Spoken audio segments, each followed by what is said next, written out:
So, good morning. I have the pleasure to welcome Stephen Clarke on What's Your Idea? We also have French American TV. So, Stephen is in Toronto. Do you want to start in French or in English, or you prefer only English? I prefer, my French is not that good, so I've been told I should be speaking English. Okay, so we'll do the interview in English. So, Stephen Clarke, I don't know how to present you. I just read a little bit of your LinkedIn, the letter about your biography, a tribute to your mother, but I didn't go any further than that. So I know you're into philanthropic ventures right now. Yeah, that's first of all, pleasure to be here. Thank you for having me. And yes, my focus right now is on social impact, making a positive impact in the world, and that's why I kind of came out of retirement to do that. And we're doing it. We're making a big difference with a new model, and that's really what the new idea is around. Okay, so what's the name of your organization? So we have several companies now, but our main company, which basically is an umbrella group, is called RTG Group USA Inc. Okay. It's a U.S. company. RTG stands for Receiving Through Giving, and it's a for-profit social enterprise. We are positively disrupting the giving space with this new model, and we had to be a for-profit in order to do the things that we wanted to do, that we knew through data that we got what the people wanted. So that's how we started this whole thing. So if people give and it's for profit, the profit goes to the social organization? So here's how the model works. I mean, charities, for example, we all know that charities are businesses. I mean, they're businesses, they're just nonprofit businesses. But we also should realize, and I think we're beginning to realize right now, that the model's not working. We give, in excess of 450 billion US dollars every year to charities and nonprofits just in Canada, the United States, yet every cause continues to rise. We know we have hunger issues. We know we have homeless issues. The climate's is getting worse, not better. So, and it's not that obviously charities are not, their intentions are wonderful, but if the model's broken, you're just simply not going to get the job done. So when I decided, and it's happening. First of all, the younger generation, Aline, is basically demanding transparency. They want to know where every dime is going, and then they're asking, what's in it for them. And these are questions that charities really can't address today. So when I came back and wanted to really make a positive impact, and I got all this data, I realized that, being a nonprofit or a charity was not the way to go. The reason why in for-profit, people think of this all the time, well, why are you a for-profit? Well, we're for-profit because we want to add the one thing that charities, and we all know this, charities and nonprofits do not, and wouldn't even consider, and probably can't anyway, is we wanted to add collaboration. So we wanted the ability through what we were doing to be able to help other causes, because it wasn't about people look at what we're doing and they say, oh, well, you're feeding. Well, that's the model. That's the product that we sell. But by doing that and helping people, the 53 million people in Canada, the United States, are going hungry every day, 17 million of those children, by focusing on those numbers and being a for-profit, we're able to take our profit and put that back into other causes, which adds collaboration to a model that it doesn't exist right now. Okay, so you sell food and then you take the profit and you give it to people through nonprofit organizations. Yeah, so here's the model. I'll give you a perfect example. One of our companies is called Purpose-Driven Travel. So Purpose-Driven Travel is focused on the charity world to help them, but the charity world is not necessarily open to collaboration, as I said. So strategically, we built this model to focus on the 78 million volunteers in Canada, the United States. So what we say to those volunteers is, how would you like to be shown a way that you could raise more money for your charity of choice, but receive free travel? Now, that's a question that we get 100% saying, show me how.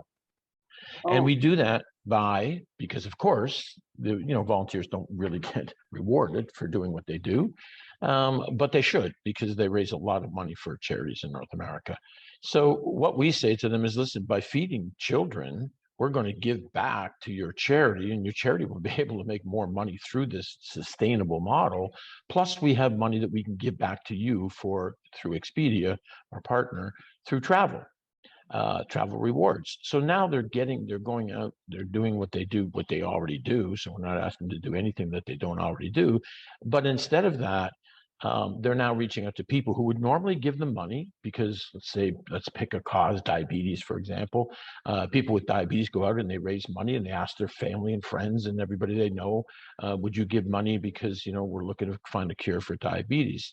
And they give them money, and that's basically it. But in my model, when they go out and they say, hey, Aline, would you help us raise money for diabetes? But here's how you're going to do that. You're going to buy these 30 meals, non-GMO organic food, which are going to be sent to a food charity for distribution. And then I'm able to take some of that money back. The company's giving that some money back to me, and I'm giving that to my charity of choice. Plus, because of all this work I'm doing, I'm also getting, free travel.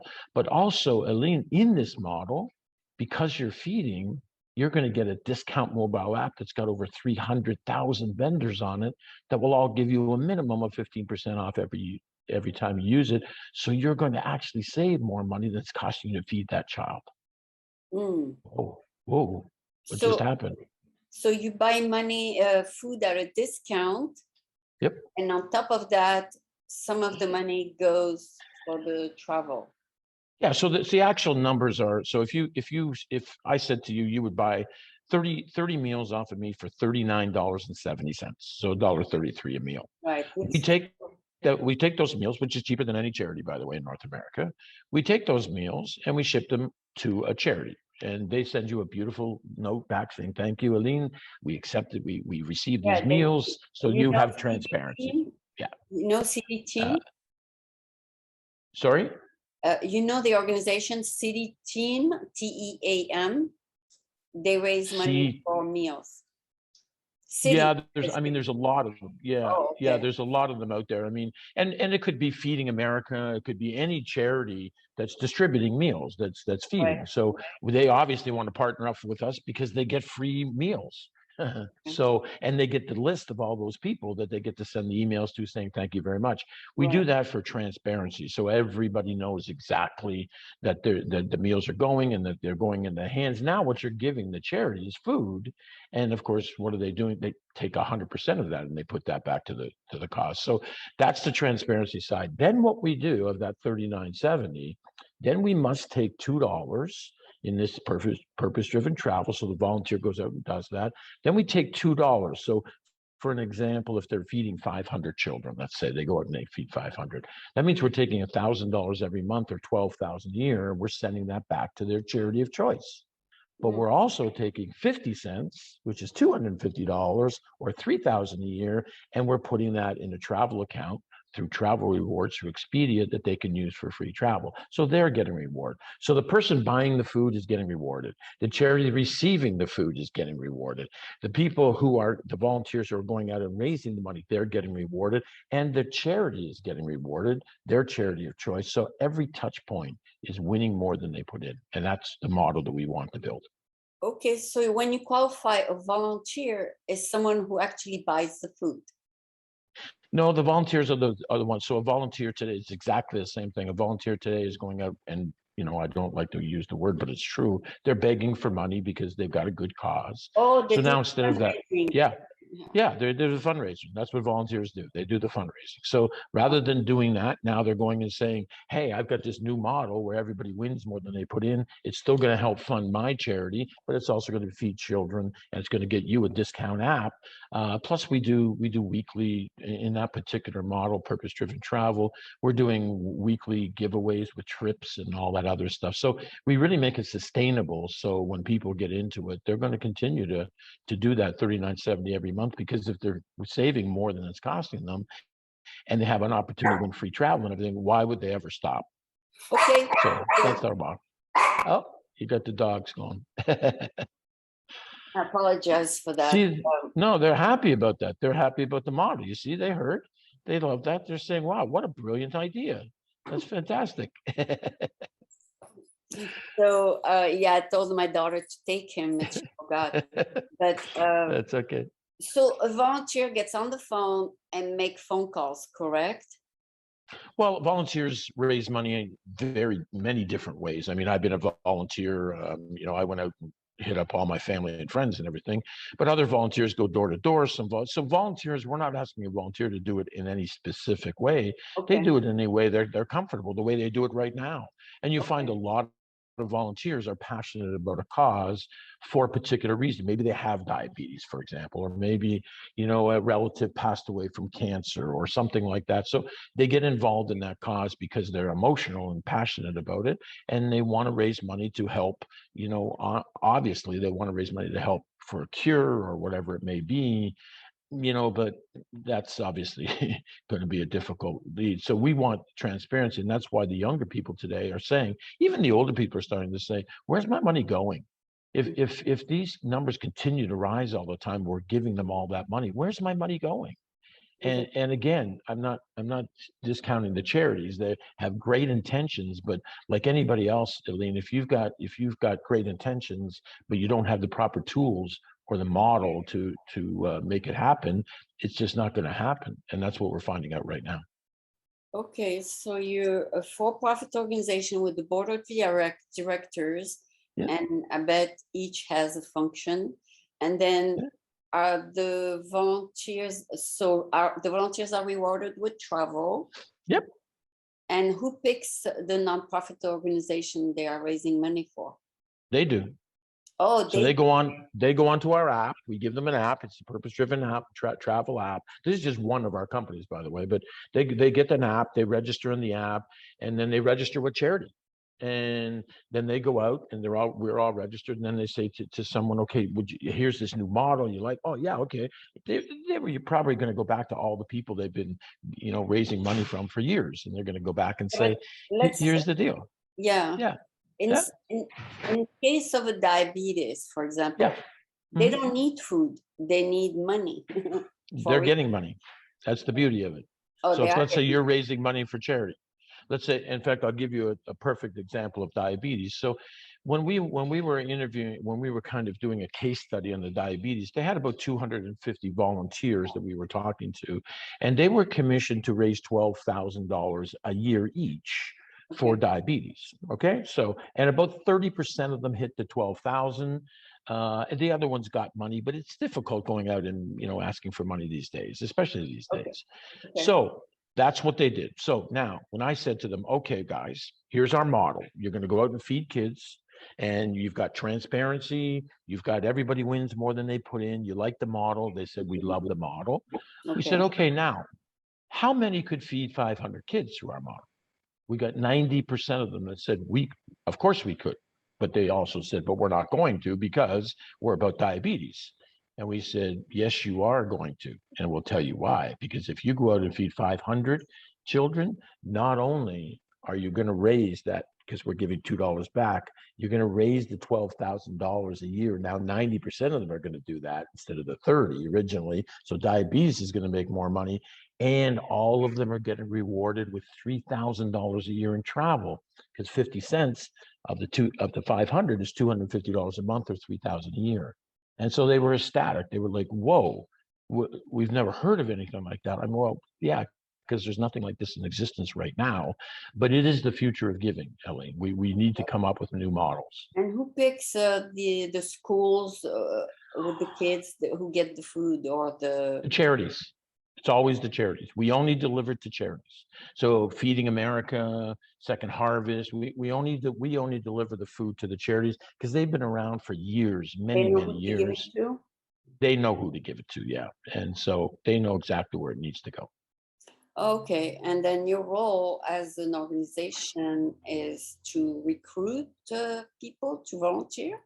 Yeah, so right now we're doing campaigns right now. We have a lot of people signed up for purpose-driven travel. That's a particular one. We have a company called Purpose-Driven Creators, which is all around the online influencers. And of course, they do campaigns themselves. That's what they do. And we have some really big ones who've got millions of followers, and they're going to go out and feed children through that particular model. And again, the users get to decide where the other causes are.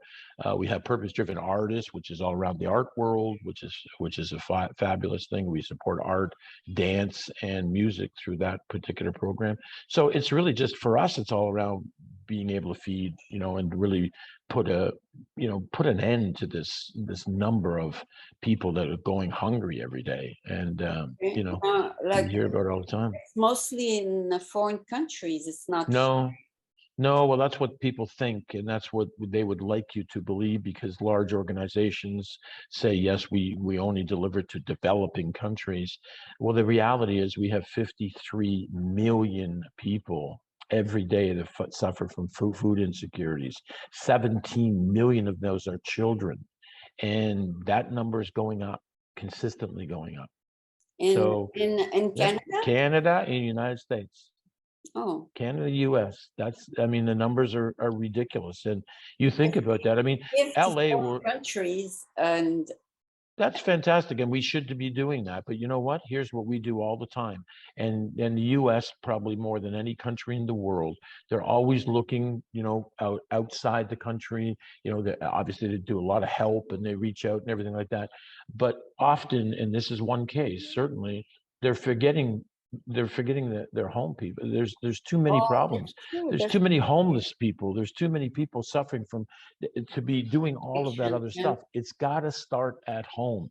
I was just wrote an article online about you got to start with yourself first, and that's what countries have to start doing. There's no reason why. I talked to some of the charities who were doing 100%. They're taking money. A Canadian charity recently I had a conversation with. I said, why do you take 100% of your money and put that into developing countries when we know we have problems right here? Why don't you take 70% and do it and keep 30% here, or 60-40 or something? Why are you doing 100%?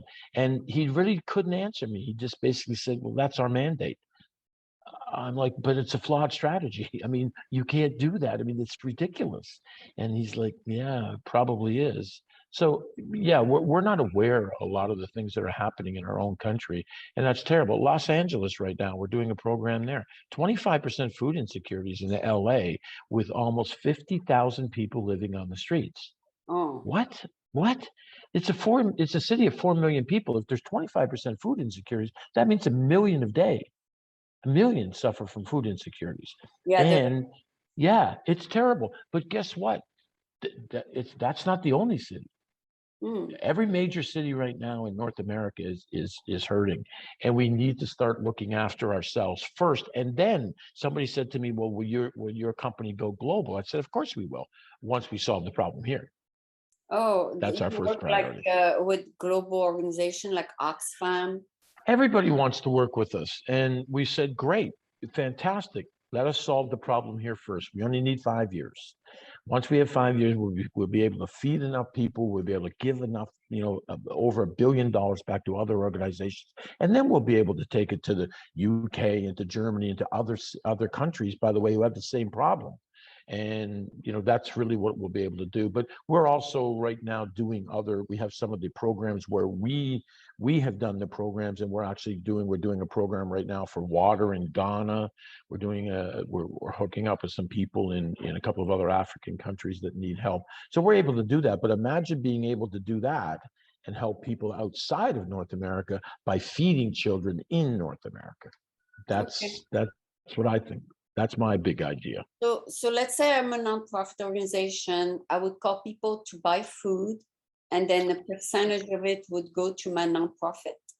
Yeah, the great thing about the nonprofits are, and any nonprofits who runs for each, our model is now being considered the sustainability model of giving.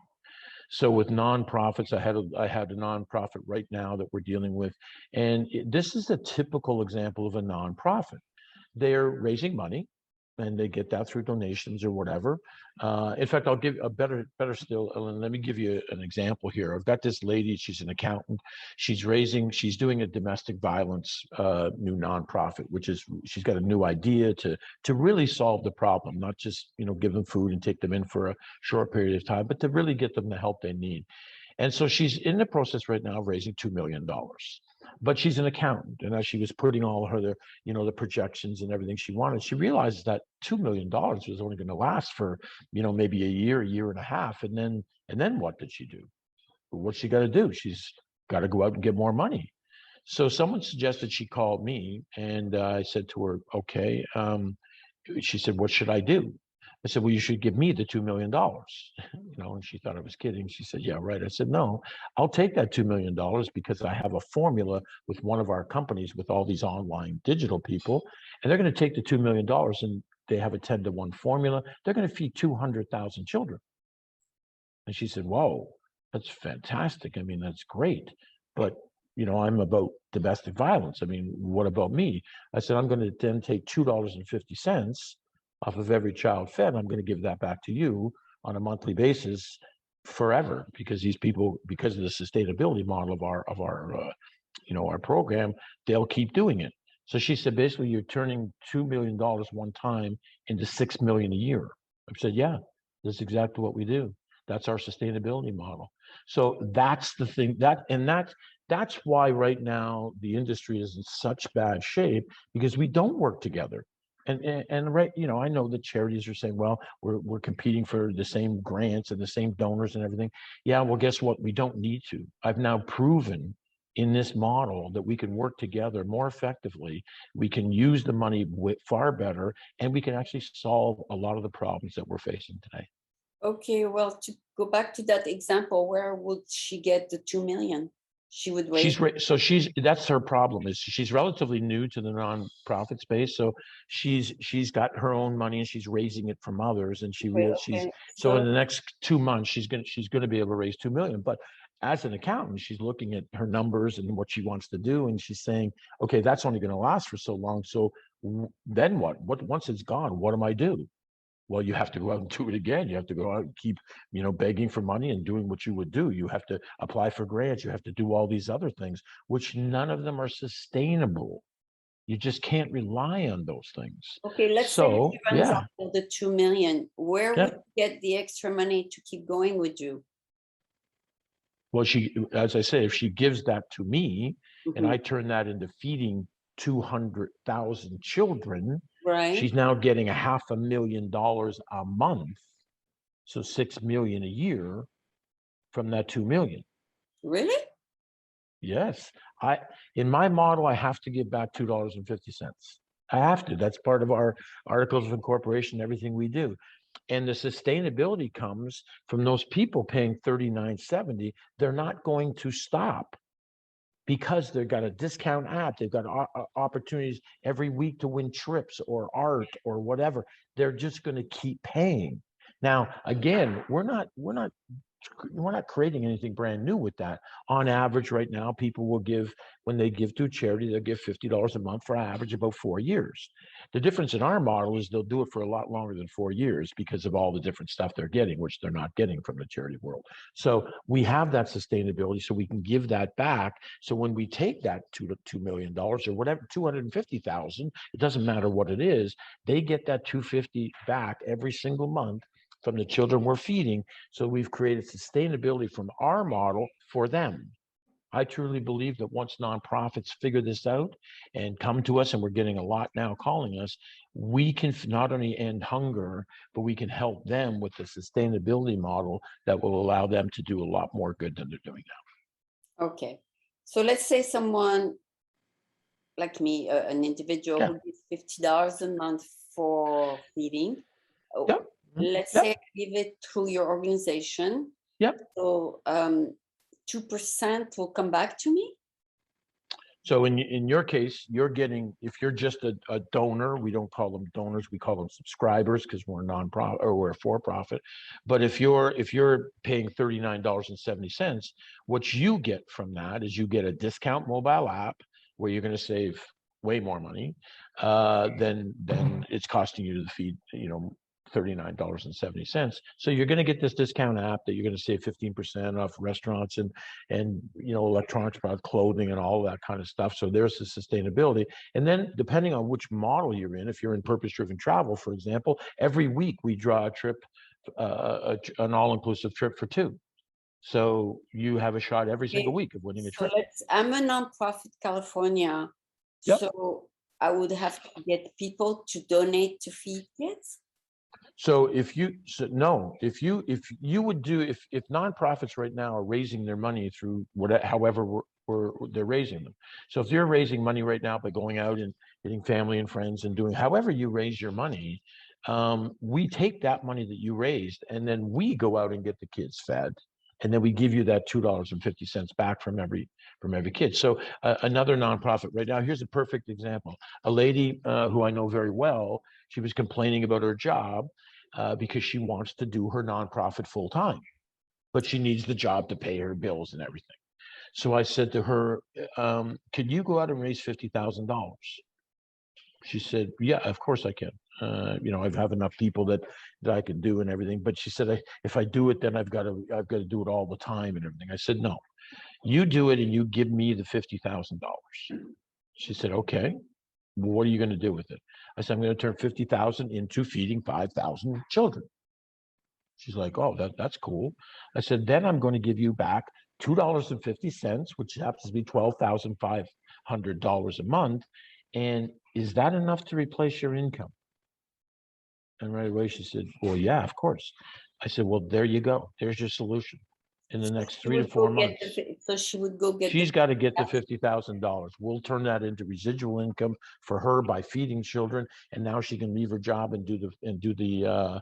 In fact, what she said to me is, well, if that's the case, if you can do that, I'm going to do that right away. I want that done in 4 months. I'm going to be doing this full time, and then all the money I raise, I want to put back into the program so I can have more sustainable income. I want to raise another 50 and do that, I can have that for my nonprofit.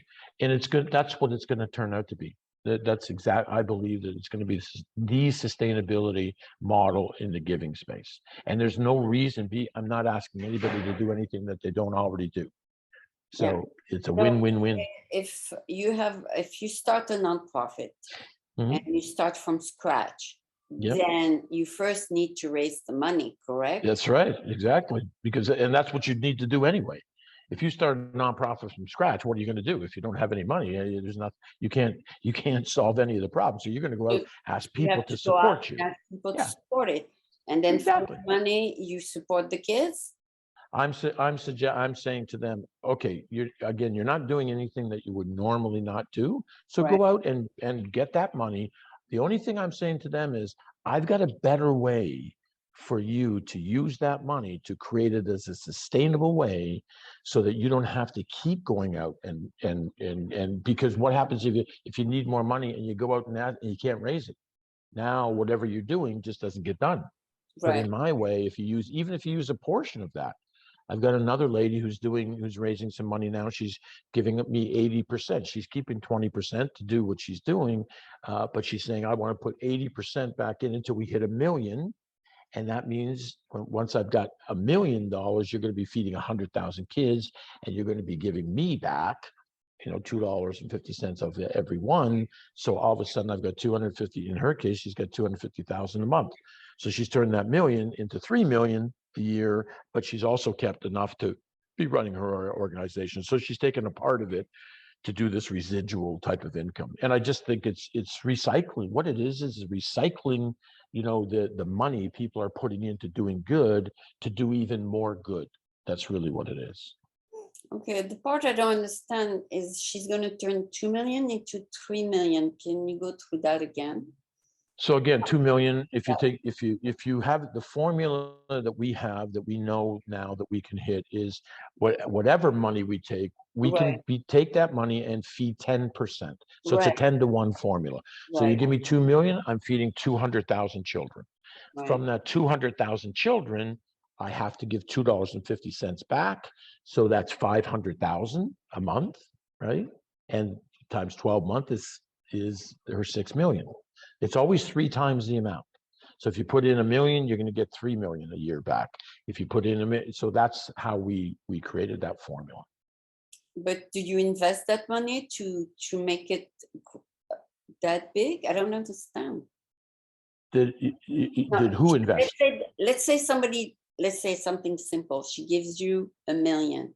Right. Okay, you're gonna buy the food, whatever, or the coupons for the. We're not gonna buy that. We're gonna take that $1 million, and we're gonna through our company called Purpose Driven Creators, which is all these big online influencers and creators.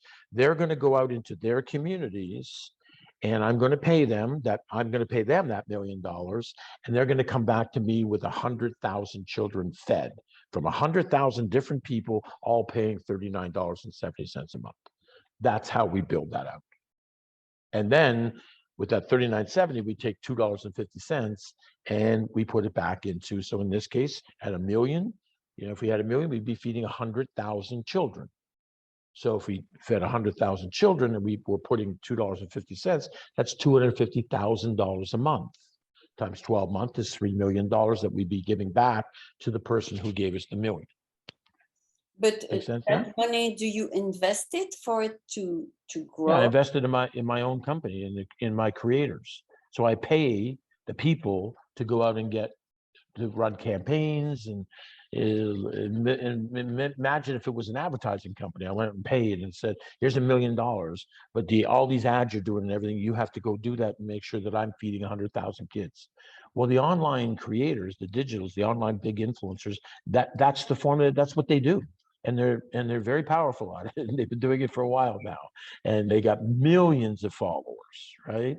And they sell a whole bunch of different products. Now, even for them, not only am I taking that $1 million and paying them, but now look at what it's doing for their brand. Or maybe they're going out and selling all these different products. And now all of a sudden they're going out and saying to their followers, hey, you know what? Yeah, it's great that we do all that, but now I want to do something good and I want you to help me. And they start building a campaign. All the major shows, at the end of the show, they say, we feed so many people at the end of the show.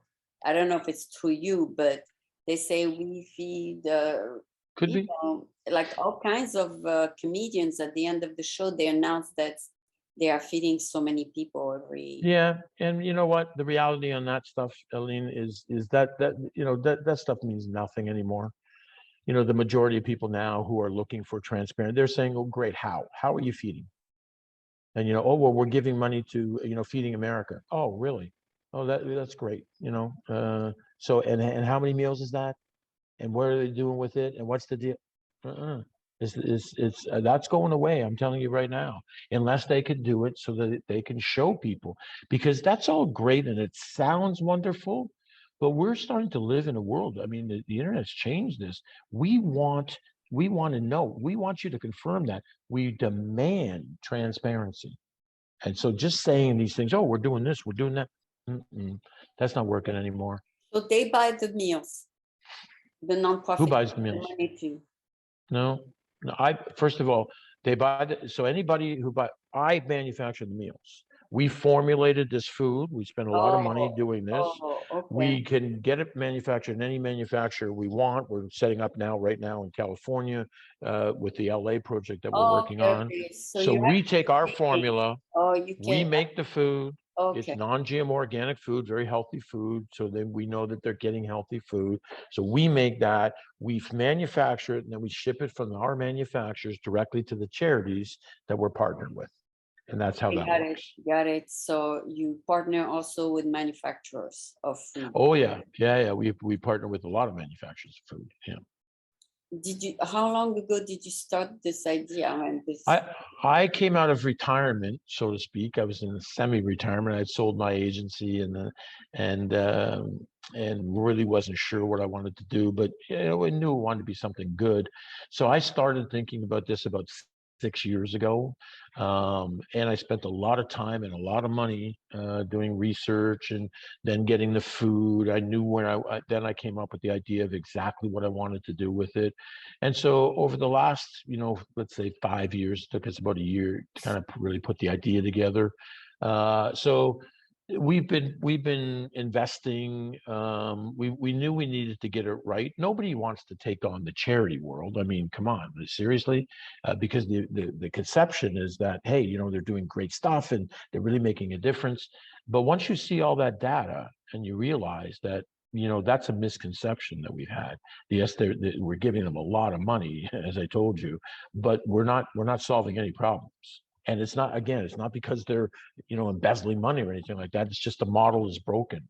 So once I discovered that, then I knew I needed to build a new model. And I was a strategist for 25 years in the advertising world. So that's what I really focused on. And so, you know, and then we had to build apps and do all the other stuff we did. So I personally invested, you know, $3 million so far. And that was okay, because this was my project. This was the one Oh, that was, you know, my next chapter. oh, Maybe my last chapter. So, you know, I might not do anything else except do this for the rest of my life. So yeah, this is my new thing. started as an athlete, then you became Yeah, I was a professional athlete. I got hurt very badly. I played hockey, and then I got into advertising, which I absolutely loved. I did very well at that. After working for a couple of large companies, I started my own, and I was very successful with that. Sold that, and then kind of just looked for the next chapter. And yeah, this was it. And so I did not expect to have this. I did not expect that we we're gonna, you know, we've got projections right now in the next 5 years. In 5 years from now, we should be feeding over 25 million people a month. oh wow. So yeah, it's going, it's starting to get, and you know, over the next 2 or 3 years, as we start to grow and more people find out about us, we're going to have a curve that's unbelievable, because there's absolutely, we had one CEO of a major charity said to us, there's no downside to anybody working with you. We're Oh. like, yeah, I know. Is Tony Robbins one of your clients? Because he No, has millions no, of Tony people. does the same thing as everybody else does. He talks about all the feeding and everything, and I'm not down. I listen, I mentored for Tony for years, a great guy. But like everybody else, it's like, oh yes, we're feeding all these meals because they gave money to one of the charities. And Oh, I've been telling you that that doesn't work anymore. Because if you give a money to any charity for any cause at all, it's just natural. If you just think about a charity as a business, which they are, they're just a registered business that then registers a nonprofit or a charity. So now what happens is they still have the same expenses, it's all that overheads and everything that they still have to take off. So if you're giving them, you know, $100, you know, 50%, 70, whatever it may be, has to come off to cover all of that. okay. So even though it's just not the way to do it. So all of those guys, the ones you said that said we fed so many people, they didn't feed it. They just gave them money. They have no transparency as to actually how many meals that provided or anything like that. So the reality is that, you know, it's a wonderful gesture and it's good for their brand, but are they actually doing anything? Not really. It's not really, and it's not working. We know Yeah, that yeah. because the numbers keep going up. You know, we're up to, when I started 6 years ago, just looking at this, there was 47 million people in Canada, the United States going hungry. Today it's 53 million. And I know that COVID was part of that reason, but these numbers continue to rise, and we're giving them records amount of money. I mean, it was during COVID, we were giving 471 billion. It's always been around 450 billion. So then why didn't why didn't these things go down? Why aren't there less people looking for food? Why are there not less people living on the street if we're putting all this money into these causes? Because the model's broken. Mm. It's not working. That's the problem. So do you put a cap on what each of your officers make, or it's Yeah, we have a very transparent model. We did, I can tell you, from being in the advertising world, we did so many focus groups and everything else. So, for example, the highest paid person in any of our companies can only make $15,000 a month. okay? That's it. When you say That's it. in any of your companies, you mean the companies that produce the food for you? No, the companies that we own. So purpose-driven travel, purpose-driven artists, the companies that we own, our people. We can't control what other people make, but in our own companies, all of our companies, we have it's a minimum 5,000 a month to a maximum 15,000 a month, and then people can get bonuses based on the number. That you can get an extra bonus based on the number of people we feed, but the salaries can only be in between a minimum 5,000 up to a maximum. I can only make $15,000 a month. This is not about the money for us. And somebody coming in and running purpose-driven travel, who's got a great lady there, or purpose-driven artist, another great lady, $15,000 a month, and then of course a bonus based on the number that they're obviously instrumental in getting fed. That's plenty for them to do, to live a life of their dreams. Honestly, doing good, still making a good income, can do whatever they want with that, because the more people they feed, then they can get a larger bonus. So, and we're very transparent about all of that, because we saw all the flaws. I looked at all the flaws that I could find and said, well, how do we improve on that? And that's what we're doing. So you'll see no CEOs making seven figures at any of our businesses. So since we are a family of artists, my daughter does dance shows and art and all that. How can she join? Go on. Purpose-driven artist. What she needs to do right now, so that's a new company. It's just setting up right now. It's head office in Geneva, but it's still all about feeding. The best thing to do is go on to purposedrivenartist.com. Read all about it. We're doing a metaverse in that. We're doing NFTs. We have an NFT gallery already. Official launch on that, I believe, is June 15th, but they're still all set up. And art there. Yeah. You know what they do? So the beautiful thing about that, this is an interesting program, because we're taking in Europe, we're having all these impact investors who love what we do. So they're investing. We have a setup for investors and revenue sharing, so they do very well as well.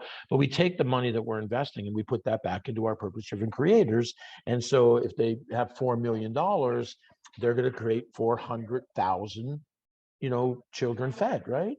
And so purpose-driven artists gets to take that, and they're giving, in this case, they're taking $2, because 50 cents is going back to the investors on a progressive. So they always have to give $2.50, but if there's investment, that's what they do. But now, if they have $2, that means that they have, and we're feeding 400,000 kids, that means they have $800,000 a month to invest in art, music, and dance. And so they will be buying art from artists, and they will be then, selling that, not selling it, they'll be giving it away to those 400,000 people who are supporting it by feeding kids, and they can win a piece of art every day. We might even be doing more than one a day, because they got all that money. And so they're setting up a page right now for artists to go and register. We just actually signed, I think they signed somebody in Brazil yesterday or something, she was telling me. So artists can go and register and say, yes, I'd like to participate in the program and have my art purchased. So we're supporting the art community and those that support it by giving them the art, but buying art. So she'll be doing $10 million a year in art that she'll be buying. So that's a great program, and really will support the art community. Okay, sounds good. So she's launching in June 2022? Yeah, so she's up in, I mean, you can go right now, see what it's all about. I'm not sure if she doesn't have a page already. See, he's getting excited again. He's just, all this great stuff he's heard, that dog, I'm telling you. Anyway, yeah, you go there. I think she may have a page now where you can register for artists. I know she's working on it, but yeah, she can certainly find out about the program, how it works, and we're getting a lot of really good feedback from that. And we've got somebody who was with the Met for 26 years that is coming on board, wants to probably be a board member or an advisor, and he loves the program. So yeah, a lot of really good people coming on board for this one, and that one's kind of global because it's head office in Geneva, still feeding, of course, but the art will be from all over the world, and the contributors will be probably mostly in Canada, the United States, but there's still we're still getting art from everywhere. So yeah, it's going to be a really good program. You work in Toronto, and you also registered in the US. Oh yeah, yeah. Well, we had an office before the pandemic in New York, so we were Toronto, New York. We're opening up in LA. I'll be there probably later this month, by the end of Oh, the month, okay. to open up an office in Los Angeles. We're doing a big program there that's around homelessness and hunger, and of course, there's a real urgency there, which it shouldn't be because of this, but it is because the Olympics are being held there in 2028. So Oh, yeah. everybody's freaking out, and I keep Yeah. saying, well, I think we should be doing this regardless of the Olympics. But anyway, I'm all in, and that just gives us a kind of a goal and another push. So yeah, it's going to be a real big. We're getting all of the professional athletes involved in that in LA. I know a lot of them. So yeah, that's going to be a really great So, do you program. need the permission of the governor of California to do this, or you have the green light? No, no, we don't need anybody's permission. That's the other reason why we are a for-profit. We're like any other company. We're a registered US company. We can work anywhere and do whatever we want. We would like his support. But there's an election coming up and everything, and so we'll kind of wait to see what happens in that. But yeah, but again, we Because don't he's go and working with corporations like Apple Computers and yeah, I all know, these and people, he's from governor's from San Francisco, of course, and right? his wife does a lot of good stuff there. So we have been asked to. It's kind of leaked a little bit about what we're doing, and some people in LA have already started to talk about it, especially the group that we're working with on the homeless side. So we've been asked to when I'm in LA, when I finish talking there, if I would fly up to San Francisco for 3 days and meet with different people, and of course we will. It's not. Listen, Yeah, there's here every major city. we have many programs here. We have the food bank. We have Yeah. all kinds of soup So to I hate to say this because I it's sound 10 like o'clock. Yes, 10 o'clock. but how's that? Yeah, how's that working? It's like, Yeah, yeah. yeah, you have all these things and everything, but how's that working out for you? Not very well, because San Francisco is not in very good shape either when it comes to the homelessness and the hunger and everything else. And you and I know that cities like LA and San Francisco, there's just tremendous wealth. I mean, look at Silicon Valley, look at the stuff. But again, it doesn't matter how much money you give. You can give, we're talking about the sustainable development goals, and all the money that's going to those 17 sustainable development goals, which were supposed to be eradicated in 15 years, by 2030. Now we're being told by the experts, and we're giving billions every year, from all over the world to those, that if we continue to give billions every year, Yeah. they'll probably be done by 2093. Oh, so And you the go number one reason by the experts, not by me, but the experts are saying the reason is because the money's going back to models that are not solving the problem. Exactly what we're talking about. So okay, yeah, I know you have to fix go. this. So Yeah, thank I you have so another much call for right now. participating. Great. Yes. Great to meet you online, and Yes. I hope to meet you in person when I'm down there. that's true. Yeah, let's do Okay. that. Thank you. Okay. Merci. Merci. Bye-bye. Au revoir.